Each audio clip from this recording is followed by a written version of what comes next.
안녕하십니까. 유형별 공부법 박정훈입니다. 오늘은 첫 시간, 왜 똑같이 공부하는데 결과가 다를까? 많은 어머님들이 이는 고민을 많이 하실 거예요. 자, 왜 우리 애는 다른 집 애들과 다를까요? 똑같이 챙기고 똑같은 학원을 보내고 똑같이 공부를 하는데 왜 다를까요? 그런 거 있잖아요. 어느 집에 애들이 공부 잘한대. 그 보니까 어떤 유명한 학원에 가가지고 거기서 정말 열심히 공부하는데 그래서 성적이 높대. 그래서 우리 애들도 그렇게 다 보냈어. 근데 우리는 안 돼. 왜?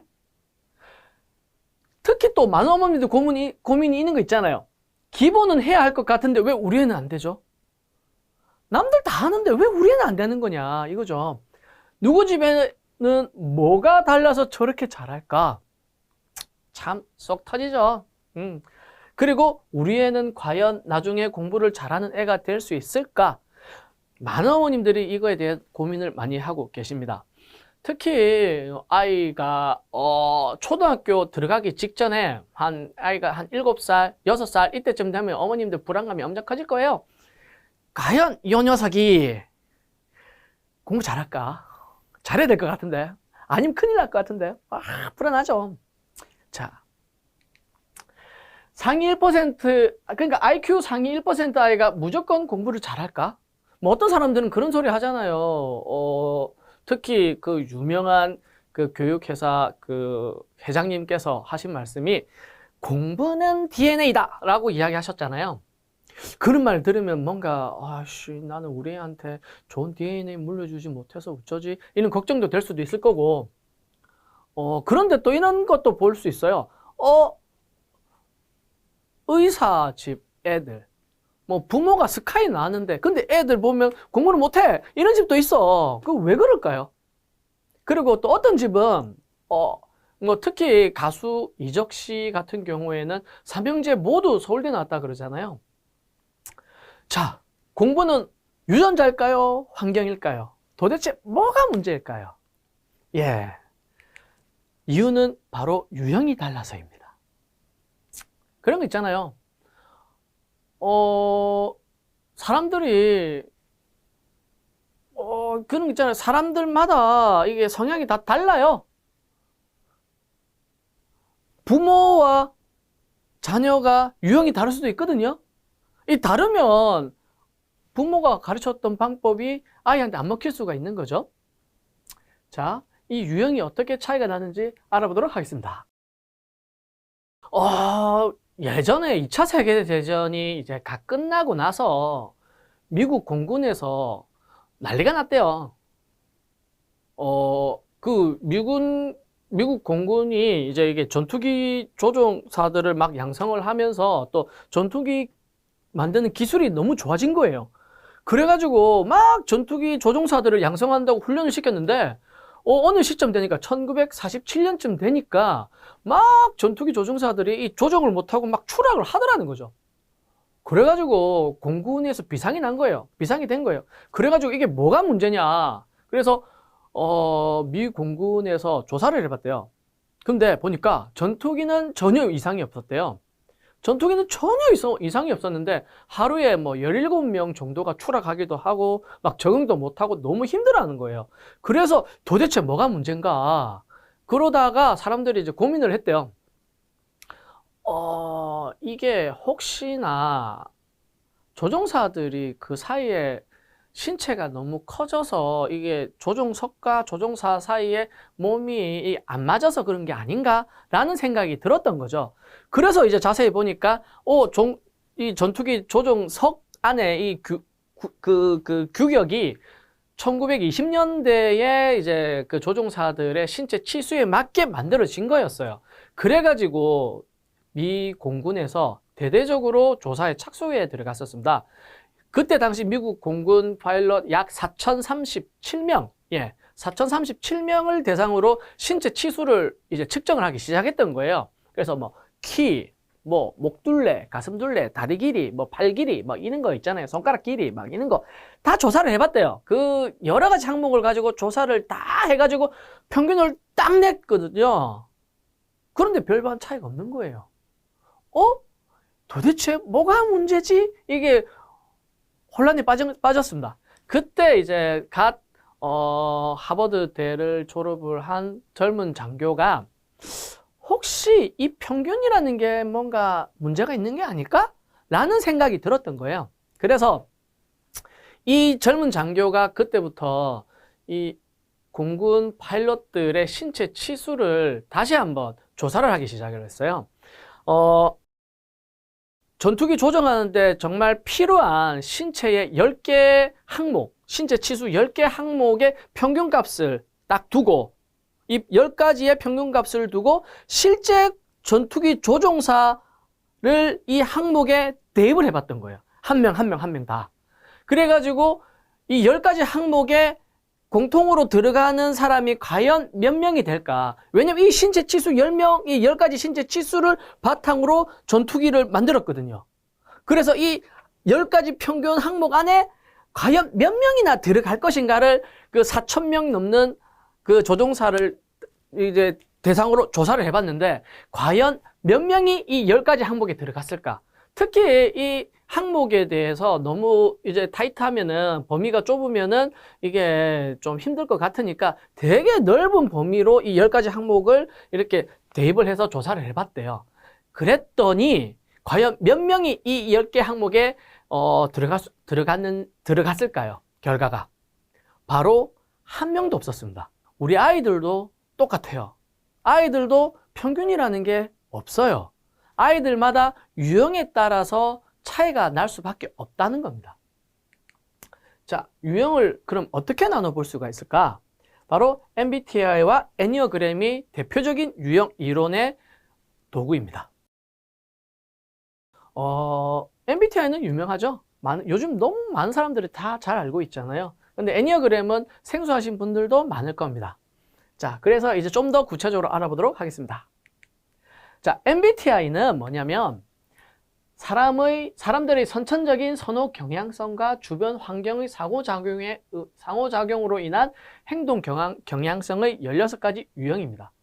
이 말이 뭐냐면 한마디로 이게 성장하면서 내가 오른손잡이, 왼손잡이처럼 정보를 인식하는 방법, 판단하는 방법 중에서 이제 자기가 더 선호하는 방향이 있더라는 거죠. 그리고 외향적인 성향, 내향적인 성향, 그리고 판단하는 걸 좋아하는 사람, 인식하는 걸 좋아하는 사람, 이런 내가 어떤 쪽을 더 선호하느냐로 사람들이 이렇게 분류가 됩니다.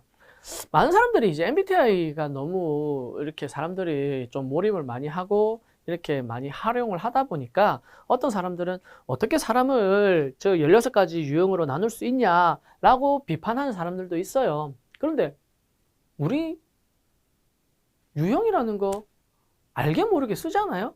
대표적인 게 당신 오른손잡이세요? 왼손잡이세요? 오른손잡이면 오른손잡이라는 유형에 속하는 거잖아요. 이런 것도 있어요. 뭐 미국 사회 같은 경우에는 정말 많은 사람들이 이민을 와서 이렇게 살아가고 있잖아요. 그러면 우리가 딱 보면 알잖아요. 이 사람은 아시아계인지 유럽계인지 남미계인지 다 유형이 나눠져 있잖아요. 딱 보면 알잖아요.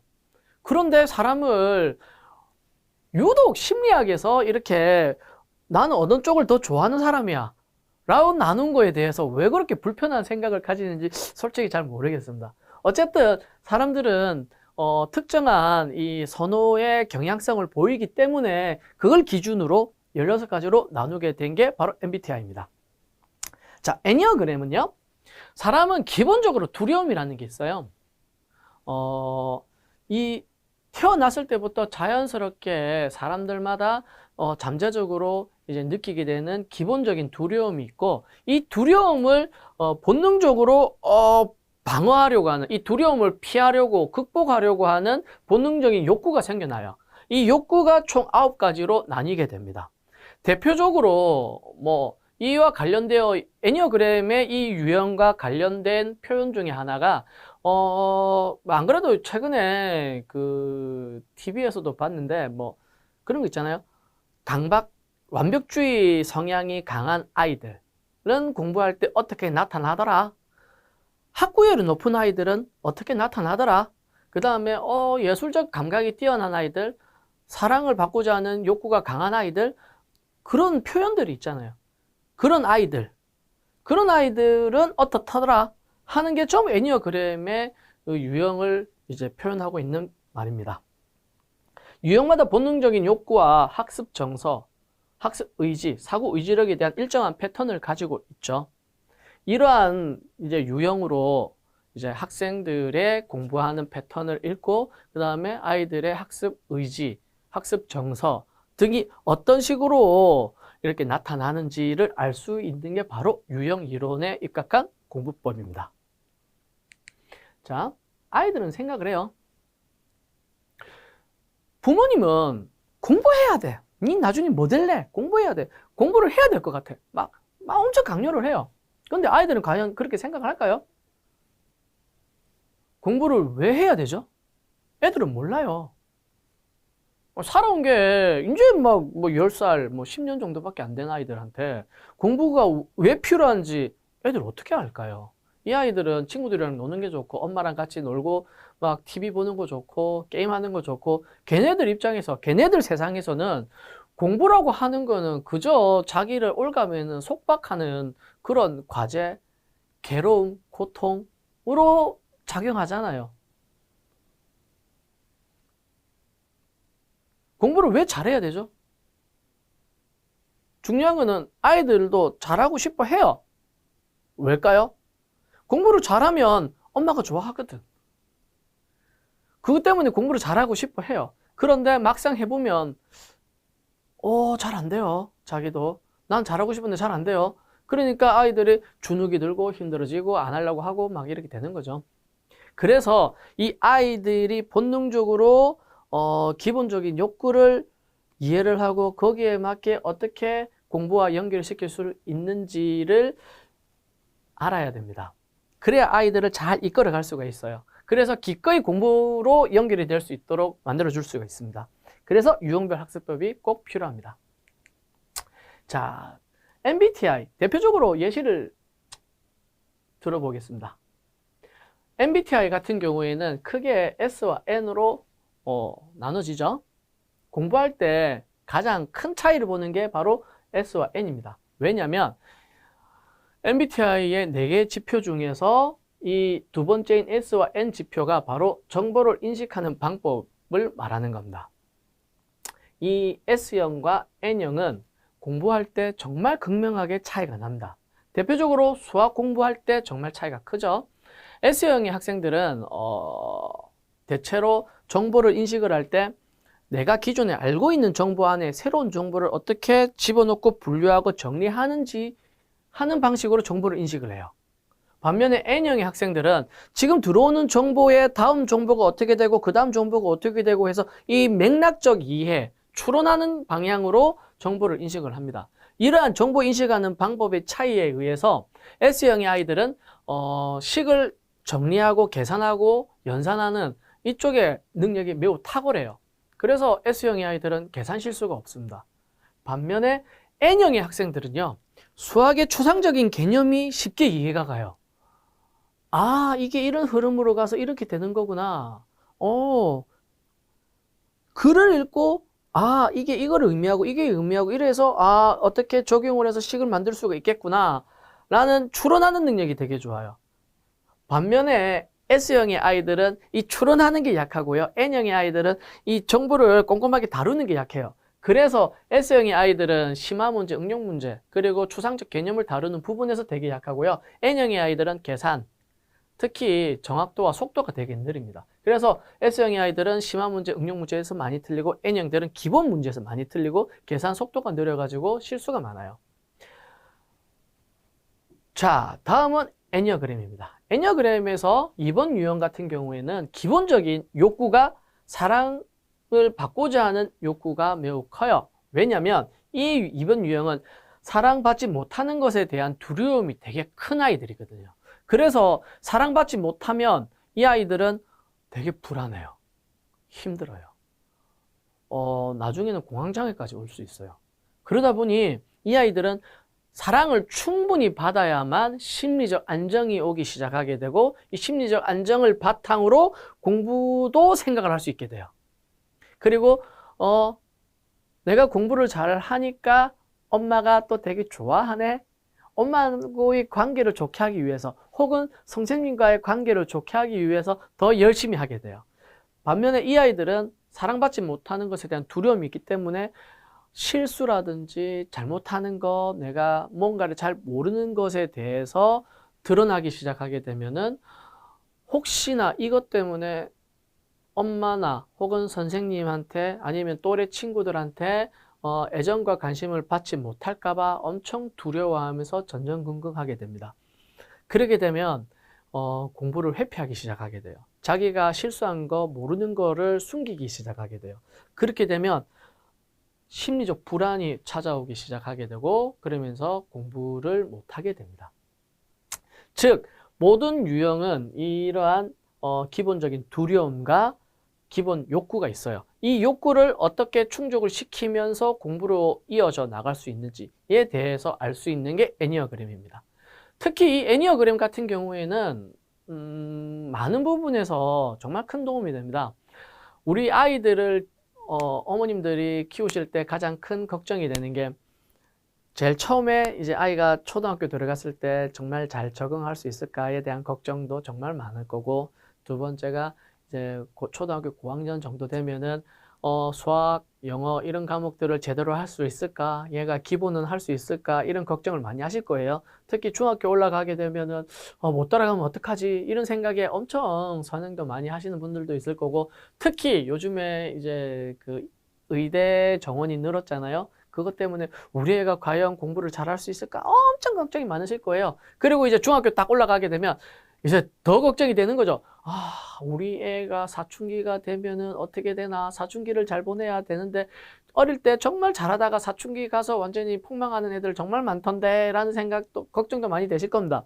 그리고 보통 초등학교에서 중학교, 중학교에서 고등학교 올라갈 때 애들이 성적이 대폭락이 일어나던데 그런 대혼란의 시즌을 보낸다고 하는데 우리 애는 잘 할 수 있을까? 걱정이 되게 많으실 거예요.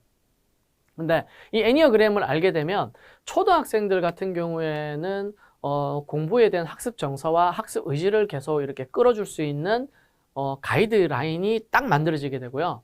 중학생들 같은 경우에는 이 아이 사춘기라고 하는 게 기본 욕구가 충족되지 않으면 사춘기가 세게 와요. 근데 기본적인 욕구가 충족되기 시작하게 되면 사춘기가 그냥 아주 부드럽게 조용히 이렇게 넘어가는 경향을 보이게 됩니다.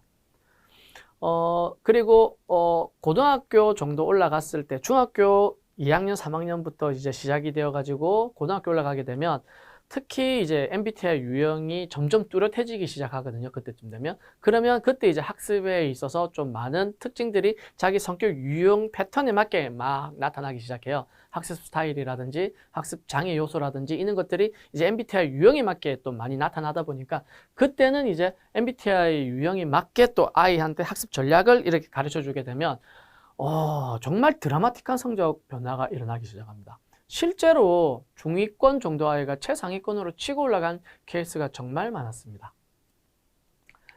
이상으로 유형별 공부법에 대한 소개 강의를 마치도록 하겠습니다. 감사합니다.